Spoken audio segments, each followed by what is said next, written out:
Magandang gabi, Asher. Sumampa na ba sa alarm level ang tubig dyan sa Marikina River? Magandang gabi naman, June. Nasa 14.9 o halos 15 meters na yung level ng tubig dito sa Marikina City. Ang ibig sabihin niyan ay pag 15 meters na, ay yan na yung first alarm o unang alarma sa level o pagtaas ng level ng tubig dito sa ilog ng Marikina.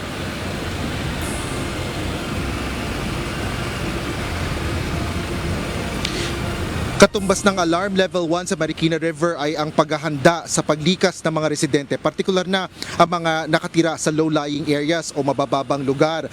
Dati-rati ay 4 na barangay lang dito sa Marikina City ang itinuturing na low-lying areas. Ngunit sa panayam natin kay Mayor Marcelino Marcy Teodoro kanina ay umaabot na sa 6 hanggang 7 ang mga barangay na maituturing na lubhang naapektuhan ng mga pagbaha kapag may malalakas na pag-ulan. Bunsod anya ito ng mas malalakas na ulan na nararanasan dahil anya sa climate change. Dahil sa patuloy na pag-ulan at pagtaas ng level ng tubig sa Marikina River, panawagan nito sa mga residente ng lungsod ay lumikas na sa mga evacuation center.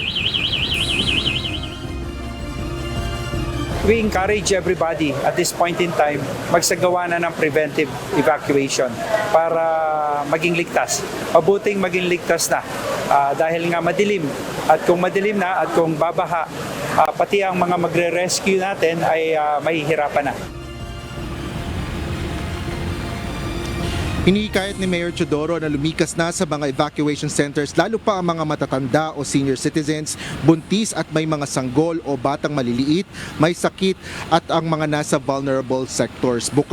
Bukas na ang 45 evacuation centers ng Marikina LGU, partikular na sa mga paaralang kadalasan na rin ginagamit na pasilidad sa mga ganitong panahon. Maaarian na niyang tumanggap ng mga evacuees sa mga naturang pasilidad at may mga doktor na rin na nakaantabay para sa mga nangangailangan ng medical na atensyon. Gayun din ay nakaalerto na rin ang mga rescue personnel sa lungsod. Sa kasalukuyan dyan ay patuloy pa rin ang malakas na pagbuhos ng ulan dito sa Marikina City. Gayun din ang pagtaas ng level ng tubig sa Marikina River. Kanina sa mga nakalipas na ilang oras ay napapanatili pa nito ang nasa 14 meters na level.